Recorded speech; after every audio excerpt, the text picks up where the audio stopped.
Nos dará cuenta de los documentos llegados a la comisión. Gracias, señor presidente.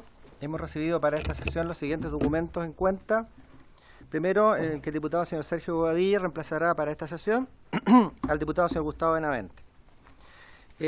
Por su parte, el jefe de gabinete del señor ministro de Secretaría General de la Presidencia señala que este ministro no podrá asistir por razones de agenda. Sin embargo, asistirá, quien también fue invitada especialmente, la subsecretaria general de la Presidencia, señorita Macarena Lobos. Por su parte, el presidente del Consejo Directivo de SERVEL, que fue especialmente invitado para este proyecto, punto número 1 en tabla, solicitaba especialmente poder asistir vía Zoom a la sesión de hoy.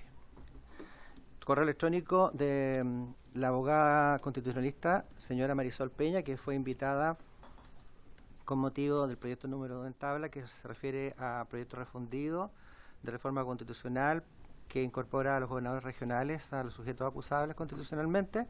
Se excusa porque tiene que participar en un seminario y luego se incorporará a la sesión del Consejo Constitucional que votará las enmiendas formuladas por la Comisión Experta como miembro del Comité Técnico de Admisibilidad. Por su parte, señor presidente, el señor Rafael Ferrada Enríquez, quien es asesor legislativo del Ministerio de Justicia y Derechos Humanos, solicita a la Comisión tenga bien enviar los nombres y los contactos de los asesores quienes representarán en el equipo de revisión de las indicaciones de la parte general para el nuevo Código Penal, según se había acordado en la tramitación o para la tramitación del nuevo Código Penal, que se fijaron 3 meses para los efectos de presentar indicaciones, el 13 de septiembre de este año. Comunicación de la Asociación Nacional de Fiscales del Ministerio Público, a través de su director de Asuntos Legislativos, señor José Manuel McNamara, solicita audiencia ¿en qué proyecto? En el proyecto que mejora la persecución penal con énfasis en materia de reincidencia. Hay que tener presente que en este proyecto estamos ya en la votación en particular y se terminó la audiencia, por lo cual se requeriría un acuerdo especial de la Comisión para poder recibir a la Asociación Nacional de Fiscales del Ministerio Público y escuchar su opinión respecto al proyecto. También tenemos correo electrónico del también abogado constitucionalista, invitado para el punto 2 en tabla, señor Germán Concha, que se excusa de no asistir en esta oportunidad, agradeciendo la invitación, tiene un compromiso profesional en el mismo horario. Tenemos oficios del Servicio de Registro Civil referido a plan y programa orientado al tratamiento, rehabilitación y o reinserción de hombres que han ejercido violencia contra mujeres, tercer trimestre, rendición de cuentas de los gastos relativos. Del Servicio Médico Legal, referido a artículos y glosas presupuestarias de la Ley de Presupuesto del año en curso, de Gendarmería de Chile, del Servicio Nacional de Menores, del Ministerio de Justicia y Derechos Humanos, y finalmente de Oficio Institucional de la Defensoría referido a información trimestral de glosas contenidas. Todos estos oficios en su conjunto van a ser remitidos a todas y todos los integrantes de la comisión mediante correo electrónico para que puedan analizarlo con tranquilidad.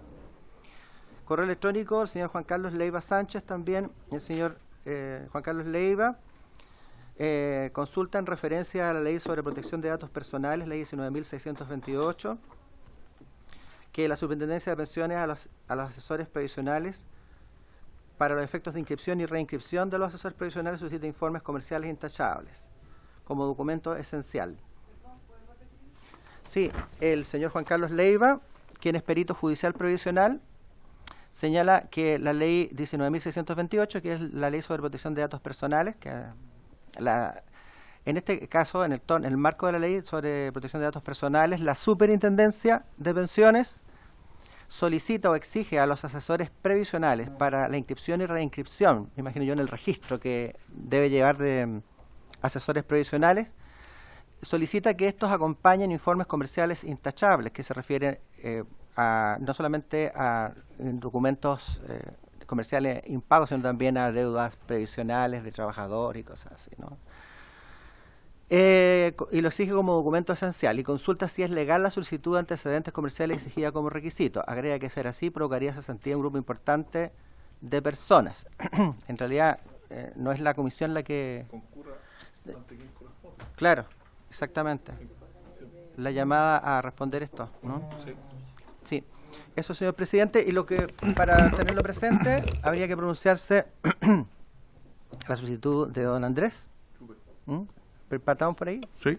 Muchas gracias, señor secretario. ¿Estamos todos de acuerdo en que don Andrés pueda comparecer vía telemática? ¿Estamos todos de acuerdo? Tagle. ¿Y qué dije? Andrés. Ah, sí, que don Andrés Tagle pueda comparecer de manera telemática. Y además que recordar para que cada uno de los parlamentarios envíe los contactos de las personas que van a participar en la reforma al Código Penal. Sí, y esto. Y además hay una solicitud de la Asociación Nacional de Fiscales del Ministerio Público, quienes solicitan participar en la tramitación de la ley de reincidencia, que ya está en discusión en particular. Está el Ministerio Público representado, pero la Asociación de Fiscales. Los funcionarios. Sí. No se aprueba. Ya. Sí.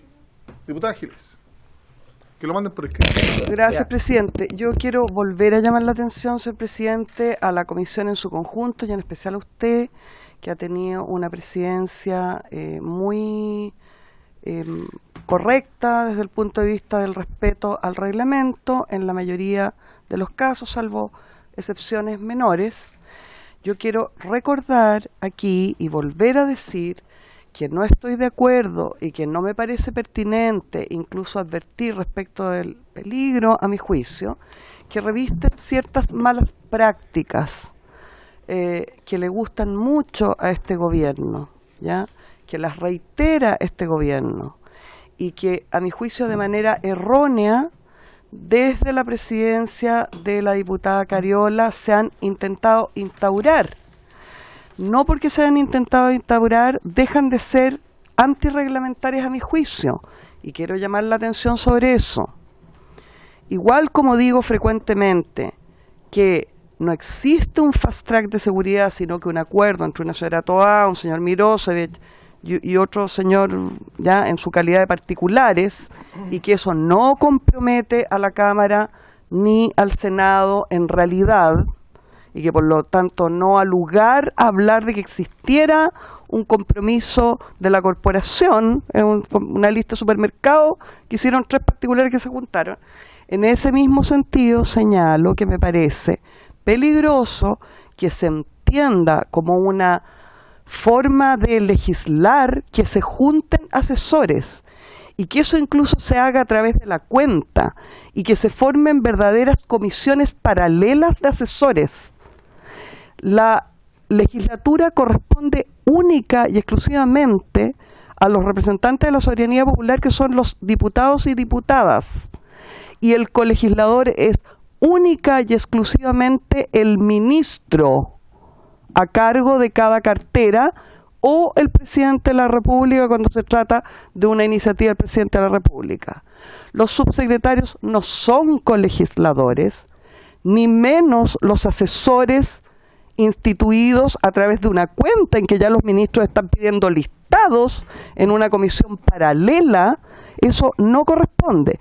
Quiero señalarlo una vez más porque he sido taxativa en esto y creo que nos vamos a encontrar con un problema, señor presidente, que esto va a escalar, porque yo no me voy a quedar tranquila con que aquí a estas alturas se diga muy suelto de cuerpo y el señor secretario dé en la cuenta esta situación y usted además reitere la petición. Me parece que es completamente antirreglamentario y que si eso se quiere hacer, se haga para el Código Penal o para lo que sea de manera particular, fuera del orden de la tabla, porque no corresponde a la tabla. Y con esto termino, señor presidente, quiero ser clara, no es que me quiera alargar. Yo no he participado nunca ni participaré en esas instancias porque no se puede reemplazar el rol de los legisladores, que es lo que están haciendo esas comisiones y lo que propicia este gobierno con una mala práctica legislativa. Muchas gracias, diputada. Tendremos presente lo planteado. Solo precisar que cada vez que se ha formado esta comisión de trabajo es producto de un acuerdo de la propia comisión. En este caso, Código Penal, fue con Ley de Protección de Datos Personales y también con la Ley de Reincidencia, pero con ese solo objeto. Prueba de ello es que incluso los acuerdos a que han llegado asesores se tienen no solo que sancionar, sino que en la sesión pasada en reincidencia se rechazaron esos acuerdos y hubo que tramitar totalmente de manera separada. Claro, no tiene vinculación, no son obligatorios. Diputado Sánchez.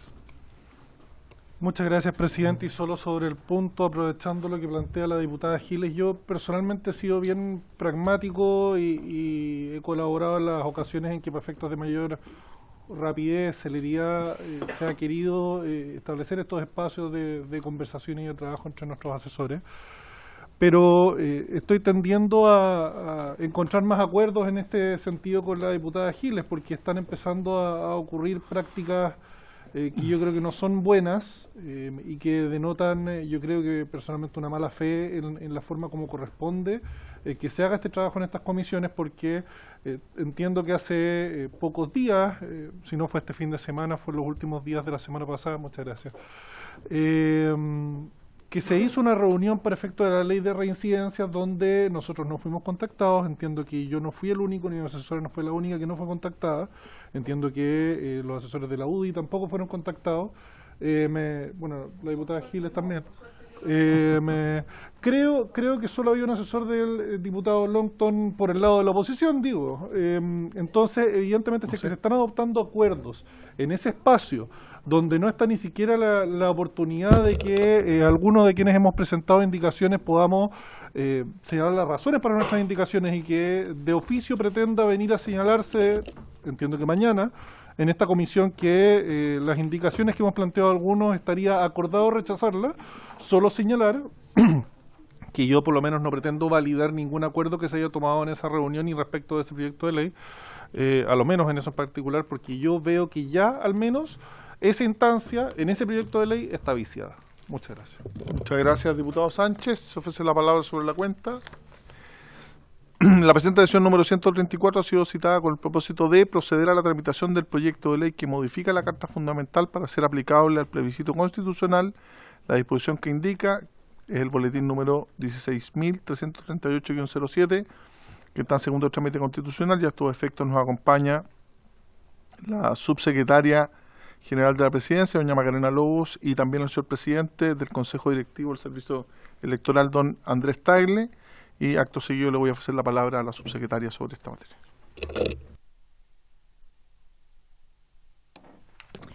Muchas gracias, presidente. Por su intermedio, saludar a los diputados y diputadas integrantes de la comisión, a los miembros de la Secretaría, quienes nos acompañan telemáticamente, al presidente del Consejo Directivo del CERVEL.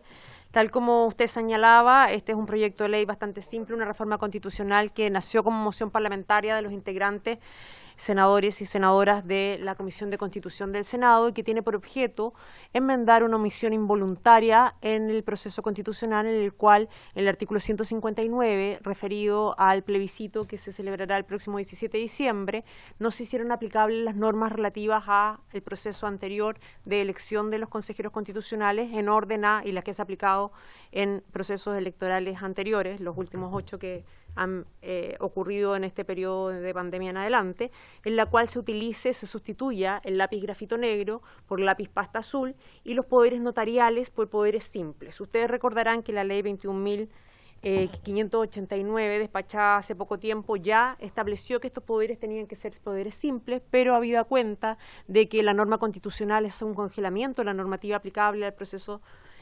plebiscitario y al proceso de elección de los consejeros constitucionales, que la fija en el 1 de enero de 2023, esta norma, esta modificación, ¿no es cierto?, que pasa a poderes simples, tampoco sería aplicable. Desde esa perspectiva, lo que pretende esta norma es única y exclusivamente enmendar el artículo 159 de la Constitución Política de la República relativo al plebiscito del próximo 17 de diciembre para hacerle aplicables las disposiciones contenidas en el párrafo final del número 3 del artículo 144, es decir, que efectivamente se pueda utilizar la pasta azul y poderes simples para efectos de ese proceso eleccionario. Complementar que el Gobierno ha ingresado adicionalmente la reforma a la ley 18.700 para hacer aplicable la reforma constitucional sobre voto obligatorio, y dentro del proceso de modernización que se está haciendo a la ley 18.700 se modifica el artículo 70 de esta ley para establecer ahora de manera permanente que efectivamente se utilice lápiz pasta azul, además de otras mejoras relativas a garantizar, ¿no es cierto?, el voto obligatorio como el voto anticipado y medidas relativas al voto inclusivo. Eso es cuanto puedo informar, presidente. Muchas gracias, subsecretaria. Se ofrece la palabra Diputado Sánchez. Muchas gracias. Diputado Longton. Solo pedirle a la subsecretaria que nos pueda aclarar eso que mencionó al final, que habría la intención de parte del gobierno de establecer un proyecto de ley o algo por el estilo en lo que tiene que ver con voto anticipado. Muchas gracias. Diputado Longton. Gracias, presidente. Más allá de las dudas, yo creo que difícilmente podemos tener alguna discrepancia en la atención al proyecto, un proyecto muy simple además en la modificación, pero mi pregunta va a propósito del voto obligatorio que mencionó la subsecretaria, en relación a las modificaciones con las sanciones aplicables que hoy día todavía seguimos aplicando el procedimiento que hemos aplicado desde antes de que se hiciera la reforma al voto voluntario.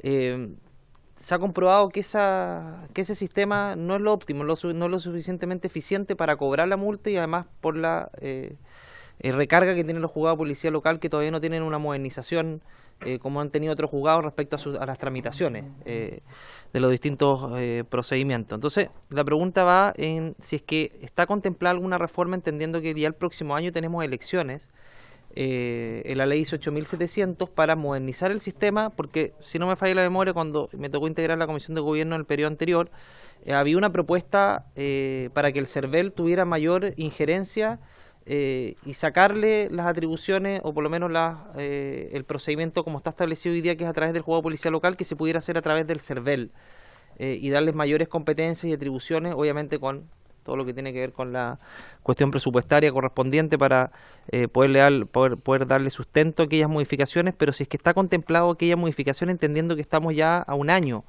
de las próximas elecciones y el procedimiento está establecido en la Constitución para el plebiscito del 17 de diciembre, es decir, el procedimiento tradicional, y lo más probable es que haya una sobrecarga respecto a los procedimientos sancionatorios por personas que no fueron a votar. Entonces, si es que está contemplado, presidente, la pregunta, una modernización del sistema sancionatorio a propósito de la no justificación por no ir a votar. Eso. Gracias, diputado Paulsen. Subsecretaria, por lo breve.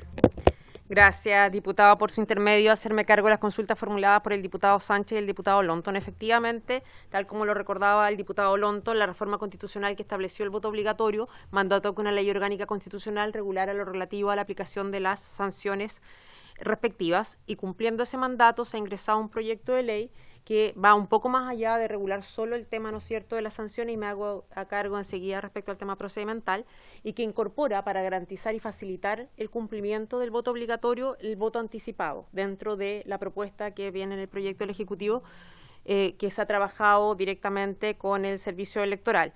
Dentro de eso viene una serie de modernizaciones a la ley electoral, viene el voto anticipado, viene el voto inclusivo, y haciéndome cargo de la consulta formulada por el diputado Longton por su intermedio, presidente, ese fue un tema de bastante debate al interior, digamos, del Ejecutivo y del Servicio Electoral, y Andrés podrá ratificarlo con posterioridad. Efectivamente, el CERVEL hizo una propuesta respecto de que esto se sustrajera de la competencia de los juzgados de policía local y se radicara de manera administrativa en el CERVEL, lo cual suponía, por supuesto, ¿no es cierto?, incorporar recursos adicionales a su presupuesto. Finalmente no llegamos a un consenso respecto a esa fórmula desde el punto de vista presupuestario, y viene con algunas mejoras, pero viene todavía radicado el procedimiento en el juzgado de policía local, con algunas mejoras respecto al tema de cómo se hacen las notificaciones y respecto al tema de la posibilidad, respecto a quienes efectivamente tributan, que se pueda deducir de manera automática, pero sin duda ese va a ser un tema, ¿no es cierto?, de debate en el marco del proyecto, toda vez que hay que buscar una fórmula que sea un incentivo disuasivo suficiente y que facilite también la aplicación del procedimiento, habida cuenta que hoy día ha quedado demostrado que en el caso de los juzgados de policía local no hay un criterio único ni uniforme respecto a la aplicación de las sanciones, que es lo que uno debiera aspirar en estos casos, y que efectivamente opere como disuasivo para garantizar la obligatoriedad del voto.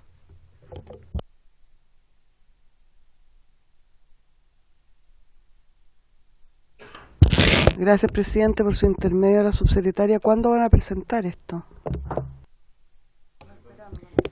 Presidente, por su intermedio, presidente, a la diputada Giles, el proyecto fue presentado e ingresó por el Senado.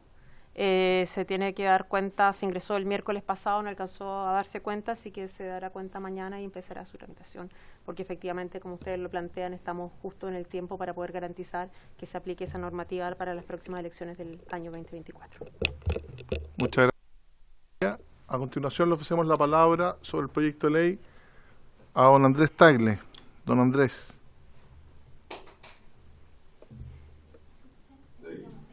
Muchas gracias, presidente.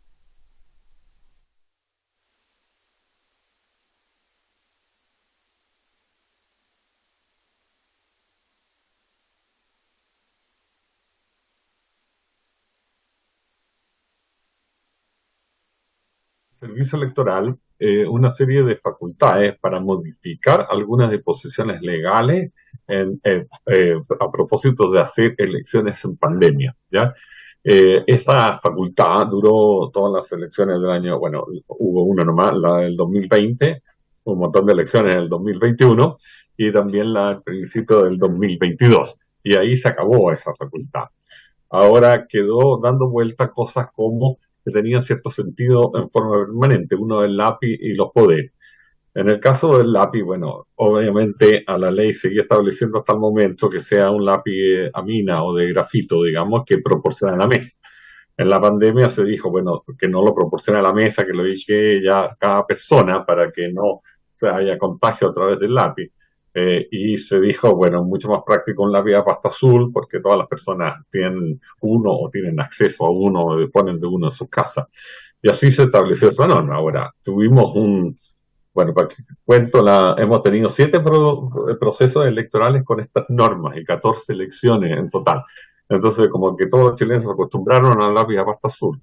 Y resulta que llamarlos ahora al lápiz a grafito para esta elección no tiene mucho sentido. Entonces, se hizo una disposición especial en el proceso constitucional que estamos viviendo para la elección del Consejo Constitucional en mayo, pero se omitió de alguna manera esta norma, como decía la subsecretaria, para esta elección. Sería bastante torpe decirle a los electores que ahora no pueden llevar la pasta azul y que tendría que ser un lápiz a grafito proporcionado por la mesa. Por eso que nosotros y con cierta urgencia queremos este cambio, digamos, ya, para que se siga votando con lápiz a pasta azul y después cuando se apruebe el proyecto de que hablaba la subsecretaria, esto sea permanente. Lo de los poderes ya es permanente, digamos, pero no tiene vigencia todavía, dado que la reforma constitucional habla de las leyes electorales al 1 de enero, en su texto vigente al 1 de enero, entonces también aplica en este caso. Así que nosotros pedimos encarecidamente a la Comisión y a la Cámara que apruebe este proyecto, digamos, y ojalá lo antes posible, porque tenemos algunas adquisiciones pendientes, digamos, de por medio para... Sabemos cuál de los dos lápices compramos, lápiz a mina o lápiz a pasta. Gracias, presidente.